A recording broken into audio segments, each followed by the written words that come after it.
മഹാകവി പി സ്മാരക സമിതി കാഞ്ഞങ്ങാട് പി സാഹിത്യ പുരസ്കാരം പ്രഖ്യാപിച്ചു. എഴുത്തുകാരനും വിദ്യാഭ്യാസ പ്രവർത്തകനുമായ പി പ്രേമചന്ദ്രന്റെ ചിരിച്ചു മരിച്ച ക്ലാസ് മുറികൾ എന്ന പുസ്തകമാണ് അവാർഡിനർഹമായത്. 20,000 രൂപയും ഫലകവുമാണ് പുരസ്കാരം. കാഞ്ഞങ്ങാട് മഹാകവി പി സ്മാരക സമിതി വർഷം തോറും നൽകി വരുന്ന പി സാഹിത്യ പുരസ്കാരത്തിന് ഈ വർഷം എഴുത്തുകാരനും വിദ്യാഭ്യാസ പ്രവർത്തകനുമായ പി പ്രേമചന്ദ്രന്റെ ചിരിച്ചു മരിച്ച ക്ലാസ് മുറികൾ എന്ന പുസ്തകം തെരഞ്ഞെടുത്തു. പി സ്മാരക സമിതി നൽകുന്ന 5ാമത് സാഹിത്യ പുരസ്കാരമാണിത്. 20,000 രൂപയും ഫലകവുമാണ് പുരസ്കാരം. വിദ്വാൻ പി കേളുനായരുടെ അകാല മരണശേഷം വെള്ളിക്കോത്ത് വിജ്ഞാതായിനി ദേശീയ പാഠശാലയിൽ ഏതാനും മാസങ്ങൾ മഹാകവി പി പ്രവർത്തിച്ചിരുന്നു. വിജ്ഞാതായിനിയുടെ 100ാം വാർഷികം ആചരിക്കുന്ന സന്ദർഭമായതുകൊണ്ട് ഈ വർഷത്തെ സാഹിത്യ പുരസ്കാരം വിദ്യാഭ്യാസത്തെ മുൻനിർത്തിയുള്ള കൃതികൾക്ക് നൽകാനാണ് നിശ്ചയിച്ചിരിക്കുന്നത്.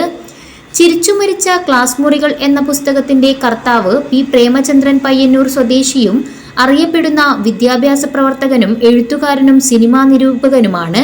വിദ്യാഭ്യാസ വിചക്ഷണരായ ഡയറ്റ് പ്രിൻസിപ്പൽമാരായി വിരമിച്ച ഡോക്ടർ എം ബാലൻ, ഡോക്ടർ പി രാജൻ, ദേശീയ അധ്യാപക അവാർഡ് ജേതാവ് എം കുഞ്ഞമ്പു പൊതുവാൾ എന്നിവരടങ്ങിയ ജൂറിയാണ് പുസ്തക ജേതാവിനെ തിരഞ്ഞെടുത്തത്. പൊതുവിദ്യാഭ്യാസ രംഗത്തെ അടിസ്ഥാനപരമായി നിരീക്ഷിക്കുകയും ദീർഘകാലത്തെ തന്റെ അധ്യാപകാനുഭവങ്ങൾ, വിദ്യാഭ്യാസ രംഗത്തുണ്ടായ പരിഷ്കരണങ്ങൾ, അവയുടെ സിദ്ധാന്തപരമായ സാധുതകൾ എല്ലാം ചേർത്ത് വിശകലനം ചെയ്യുന്ന കൃതിയാണ് ചിരിച്ചു മരിച്ച ക്ലാസ് മുറികൾ എന്ന് ജൂറി വിലയിരുത്തി.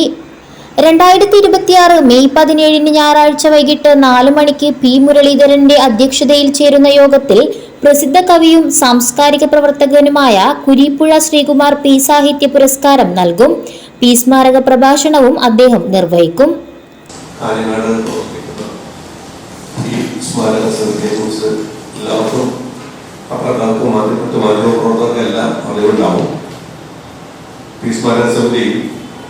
കഴിഞ്ഞൊരു 4-5 കൊല്ലമായിട്ട് ഒരു സാഹിത്യ പുരസ്കാരം നൽകി വരുന്നുണ്ട്.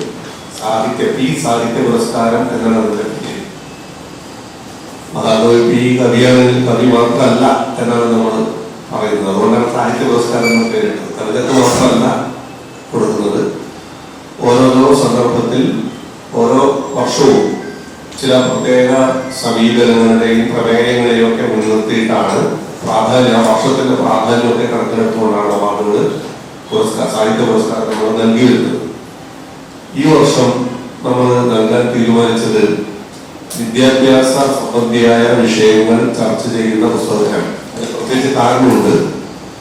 2026 പ്രത്യേകത വെള്ളിക്കോത്ത് വിജ്ഞാനായിനി ദേശീയ പാഠശാലയുടെ 100ാം വാർഷികമാണ്. 100ാം വർഷമല്ല, അത് രൂപീകരിച്ചത് 1926 അത് വിദ്വാൻ പി കേളുനായരുടെ മരണത്തിന് ശേഷം കുറച്ചു കാലം പ്രവർത്തിച്ചിട്ടുണ്ടായിരുന്നു. ആ സമയത്ത് അതിന്റെ ചുമതലയിൽ ഉണ്ടായിരുന്ന ഒരാളായിരുന്നു ഓടക്കുഴിൽ അവാർഡ് നേടിയ ഇ പി രാജഗോപാലനെ കുഞ്ഞിക്കണ്ണൻ കക്കാണത്ത് ആദരിക്കും. കവി ബാലഗോപാലൻ കാഞ്ഞങ്ങാടിന്റെ സബ്ദല്ല ജ്യോതയിലെ സിംഹസൂര്യൻ, സ്ഫുലിംഗങ്ങളുടെ നൃത്തശാല എന്നീ പുസ്തകങ്ങൾ ചടങ്ങിൽ കുരീപ്പുഴ പ്രകാശനം ചെയ്യും. CP ശുഭ ഏറ്റുവാങ്ങും. ഡോക്ടർ KV സജീവൻ സ്വാഗതവും പപ്പൻ കുട്ടമത്ത് നന്ദിയും പറയും. വാർത്താ സമ്മേളനത്തിൽ ഭാരവാഹികളായ doctor KV Sajeevan, M Kunhambu Poduval master, M Kannan Nair, Suresh Mohan, advocate KV Chandran എന്നിവർ സംബന്ധിച്ചു. News bureau, Kanhangad.